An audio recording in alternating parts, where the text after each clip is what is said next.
Audio Jungle.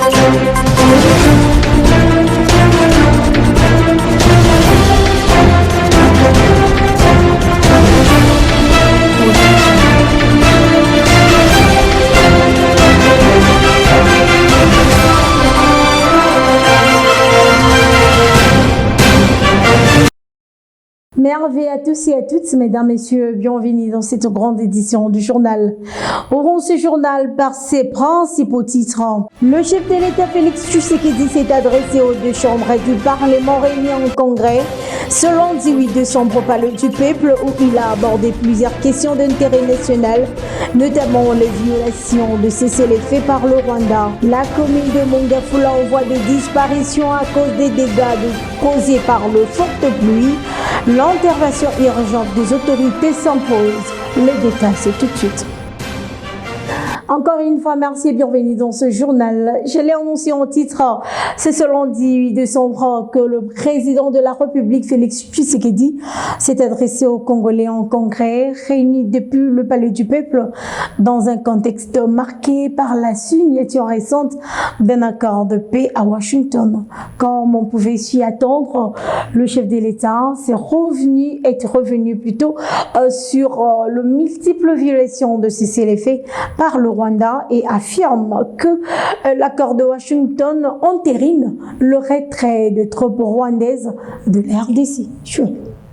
Mes très chers compatriotes, l'année 2025 aura vu l'Est de notre pays plonger dans l'une des périodes les plus sombres de ces dernières décennies.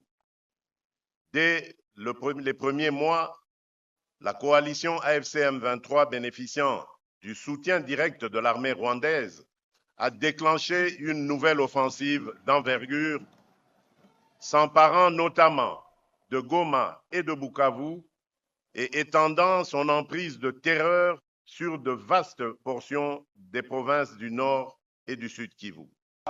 Une déclaration de principe signée en avril 2025, les négociations conduites avec l'appui des États-Unis d'Amérique, du Qatar, de l'Union africaine et d'autres partenaires ont abouti le 27 juin 2025 à la signature à Washington d'un accord de paix entre la République démocratique du Congo et le Rwanda, entré en vigueur à cette date et solennellement entériné au niveau des chefs d'État ce 4 décembre 2025.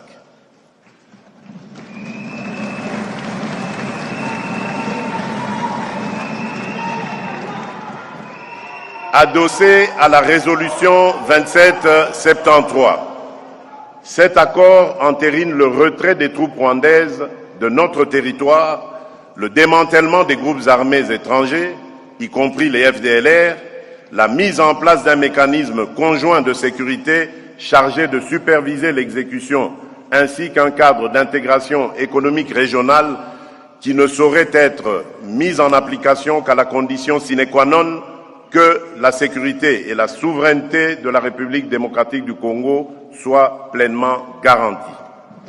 Malgré notre bonne foi et l'accord récemment entériné, force est de constater que le Rwanda viole déjà ses engagements.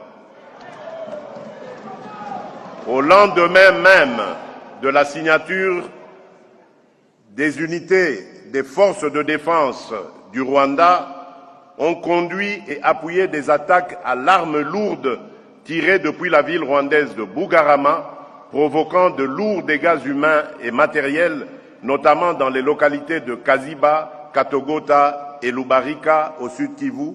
Lors de la 69e réunion du Conseil de ministres dirigé par la Première ministre Judith Suminwa, le gouvernement a réaffirmé son engagement, celui d'accompagner les accords de paix signés récemment à Washington, qu'il qualifie d'un tournant historique en faisant un suivi rigoureux des obligations assignées à la RDC.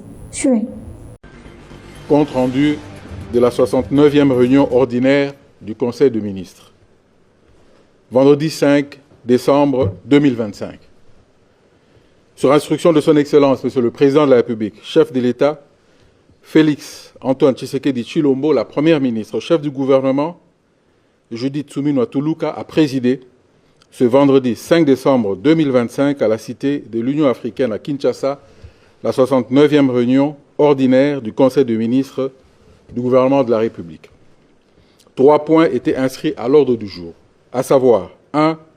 Communication de son Excellence, Madame la Première ministre, chef du gouvernement. 2. Point d'information. 3. Approbation d'un relevé des décisions du Conseil des ministres.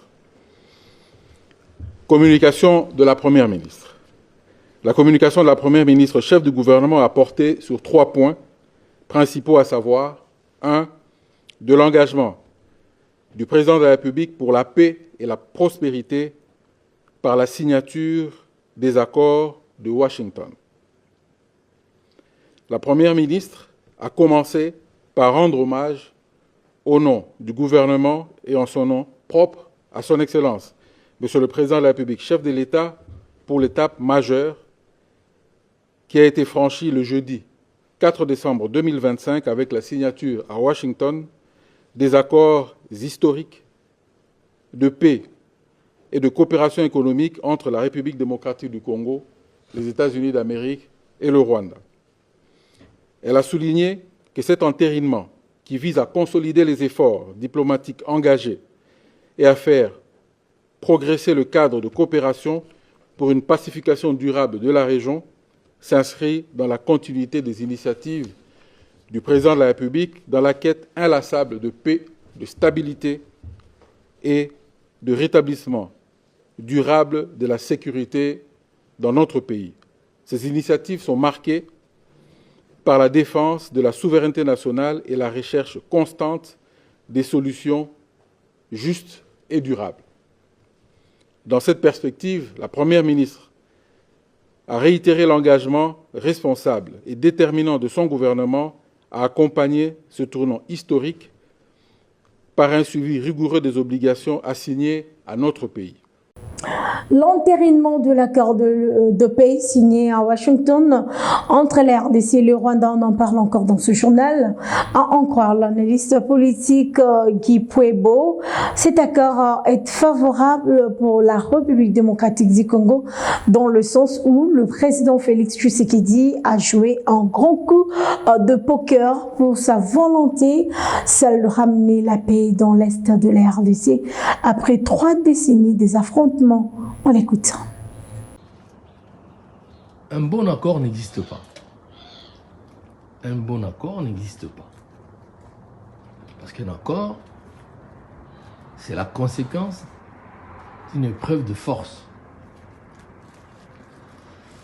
Cela étant, pour ce qui nous concerne, moi je pars du principe d'un tien vaut mieux que 2 tu l'auras. À partir de ce principe, pour moi, l'accord qui a été signé à Washington est favorable pour la République démocratique du Congo. Donc le gouvernement congolais, particulièrement le président de la République, Félix Antoine Tshilombo Tshisekedi, a joué un grand coup de poker. Dans la mesure où il ne faut pas se voiler la face, nous sommes en position de faiblesse. Nous sommes en position de faiblesse, nous n'avons pas d'économie, nous n'avons pas d'armée, le régalien n'est pas terrible, donc nous sommes vraiment en position de force. Parce que c'est une situation héritée de plusieurs années. Il ne faut pas oublier qu'il y a eu, depuis le départ de Mobutu, que nous sommes dans ce traquenard. Donc le fait d'avoir arraché cet accord qui nous apporte la paix, et puis qui va nous rapporter des ressources. Donc pour moi, je trouve que c'est intéressant. Mais par ailleurs, je recommande à ce gouvernement congolais maintenant de veiller sur la bonne gestion de retombées de cet accord. Parlons autre chose à présent, une nouvelle dynamique d'appui à la diplomatie économique et parlementaire entre la RDC et la Pologne a été relancée à Kinshasa. En sa qualité d'invité d'honneur, le professeur Isaac Chilumbai, premier vice-président de l'Assemblée nationale, a participé à la cérémonie d'ouverture officielle de la semaine polonaise au chapiteau de l'hôtel Pullman à Kinshasa. Suivez ces commentaires. C'est le chapiteau de l'hôtel Pullman à Kinshasa qui a servi de cadre pour la cérémonie d'ouverture officielle de la première édition de la semaine polonaise où plusieurs personnalités du monde socio-politique et économique ont participé à ces forums, notamment de membres du gouvernement et du bureau de l'Assemblée nationale ainsi que plusieurs partenaires et opérateurs économiques. Ces rendez-vous propices a été marqué par l'organisation de panels thématisés, une série d'échanges d'informations et d'analyses axées sur les opportunités d'investissement. Ces cadres qui s'affirment désormais comme une ouverture majeure à la diplomatie parlementaire est un apport stratégique pour renforcer le partenariat entre les deux pays. Pour la représentante personnelle du chef de l'État, la première ministre Judith Suminwa, cet événement historique marque une nouvelle étape déterminante dans l'amitié et la coopération qui unissent la République démocratique du Congo et la Pologne. Par ailleurs, elle a salué les efforts consentis pour relever les défis auxquels le pays fait face, et notamment l'amélioration du climat des affaires. Selon elle, le gouvernement qui s'est engagé dans une phase de politique de transformation profonde et reste déterminé pour la transparence, la numérisation de l'administration publique et la modernisation des infrastructures prioritaires. Prenant la parole au nom du Parlement, le premier vice-président de la Chambre basse, Isaac Chilumbai, a martelé sur la portée économique et stratégique de cette rencontre. Ici est de rappeler que cette première édition de la semaine polonaise qui s'est tenue du 4 au 7 décembre est une initiative portée par l'honorable Marie-Claire Kengo-Adondo, présidente de groupe d'amitié RDC-Pologne. Elle a pour objectif de renforcer et de valoriser les relations congolo-polonaises en ouvrant de nouvelles possibilités d'échanges directs et de collaboration. J'ai lancé également un titre à chaque pluie. Les habitants de Mongefula font face à de multiples difficultés. Routes abîmées, maisons inondées et le risque d'érosion deviennent leur quotidien. Une situation alarmante qui met en lumière le manque d'infrastructures et sollicite une intervention urgente des autorités. Une scène bouleversante s'est produite dans la nuit du samedi 6 au dimanche 7 décembre dans la commune de Mongefula, précisément sur l'avenue Mvouama du quartier Masangambila, sous une forte pluie. Ce dimanche à Kinshasa, une femme souffrante de troubles mentaux répondant au nom de Sandra a accouché seule, le triplé, dont des garçons et une fille. Malheureusement, 2 nouveau-nés n'ont pas survécu. Naïs Lofoutou, témoin de l'événement. Il était environ 3 heures du matin au quartier Bianda, sous une forte pluie. Une femme bien connue des habitants, mentalement instable, a donné naissance à 3 bébés sur la voie publique dans des conditions inhumaines. Je suis policière. Ici à Masangambila, la population a fait appel à nous pour intervenir. Une folle a accouché des triplés. Et les centres de proximité ont refusé de l'assister. À cause de ma présence, elle a été reçue à l'hôpital pour le premier soin.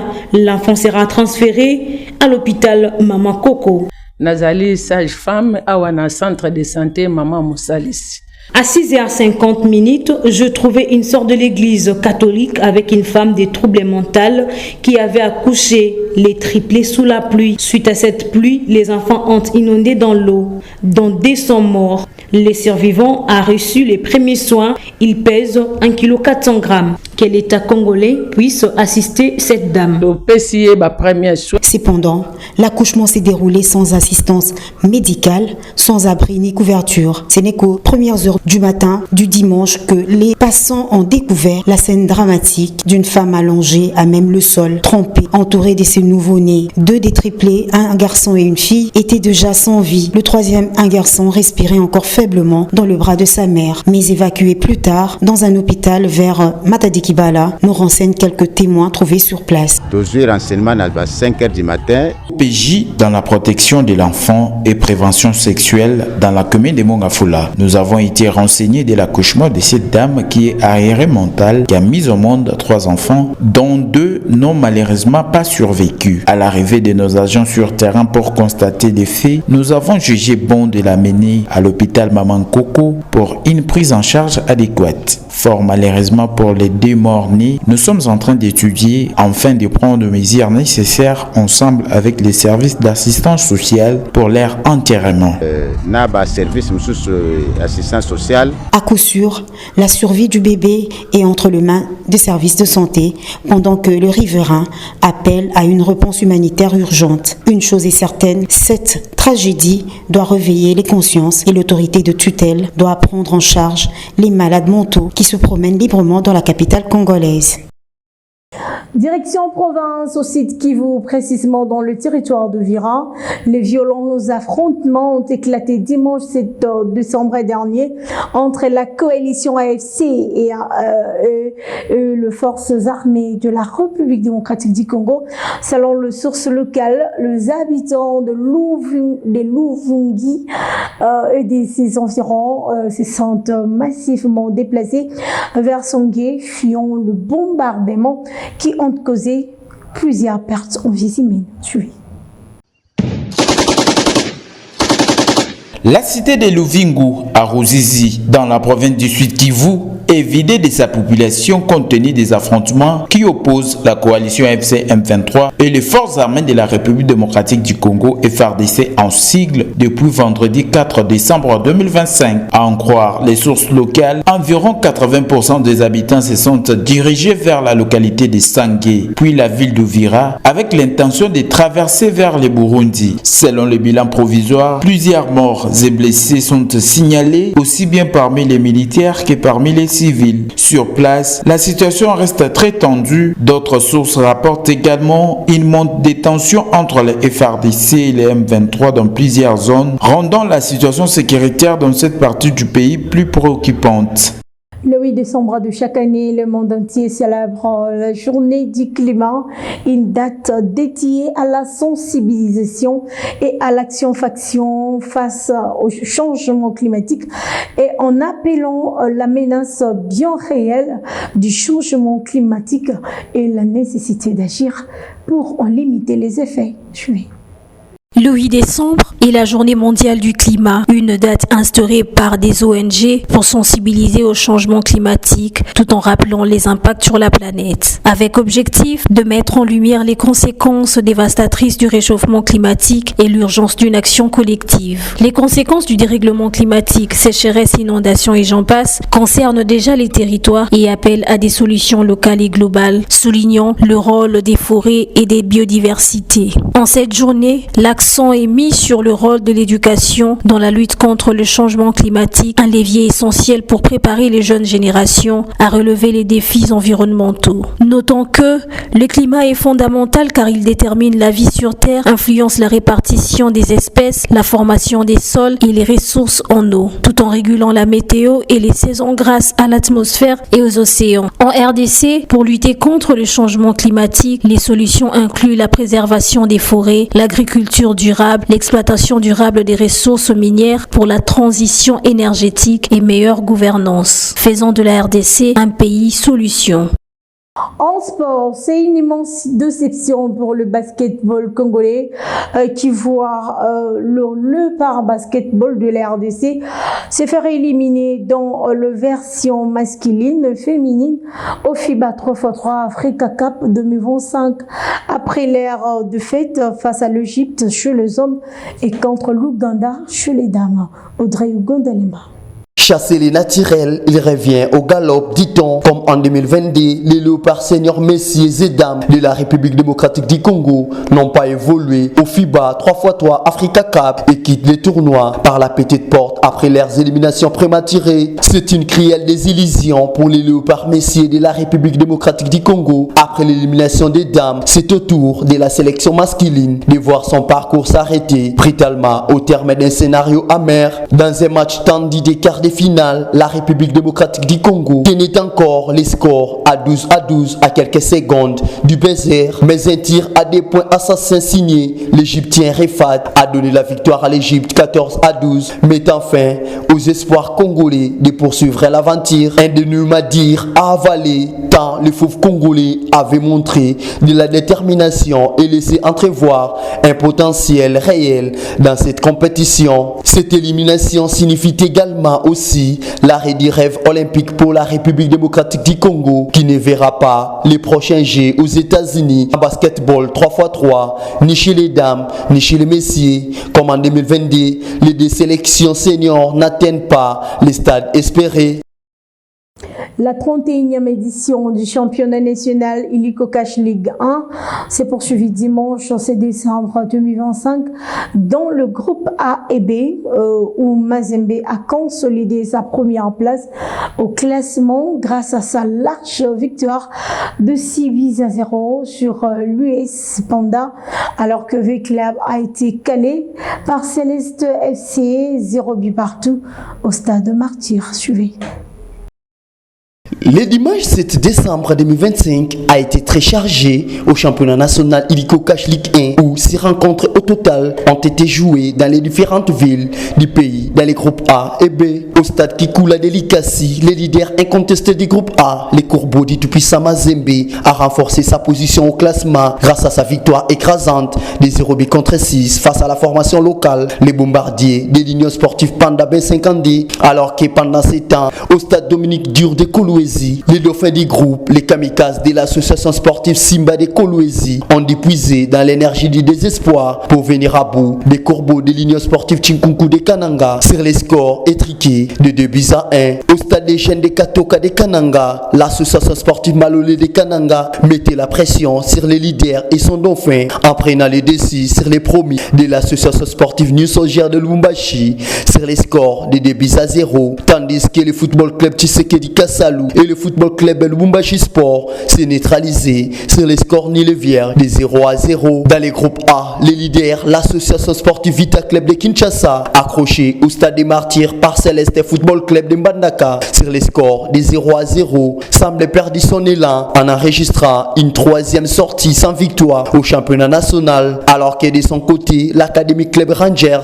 s'est imposé légèrement sur les scores étriqués de 0 but contre 1 face à l'Olympique Club Renaissance du Congo. Au classement, Mazembe garde sa première place du groupe A avec 23 points et il est talonné par l'association sportive Simba de Kolwezi 20 points et l'association sportive Malolé de Kananga complète le podium avec 18 points, alors que le groupe B restait dominé par l'association sportive Vita Club de Kinshasa avec 19 points, à des points du football club les Aigles du Congo 17 points et le football club MK Tinchiti clôture le podium avec 16 points. Fin de ce journal, mesdames, messieurs, mais d'abord le rappel des titres. Le chef de l'État Félix Tshisekedi s'est adressé des chambres du Parlement réunies en congrès ce lundi 8 décembre au Palais du Peuple où il a abordé plusieurs questions d'intérêt national, notamment les violations de cessez-le-feu par le Rwanda. La commune de Mongafula en voie de disparition à cause des dégâts causés par le forte pluie à Kinshasa. L'intervention urgente des autorités s'impose. Voilà que me fin cette grande édition du journal, mesdames et messieurs. Merci à vous tous de m'avoir suivi. D'ici là, portez-vous bien. Merveille à tous et à toutes. Au revoir.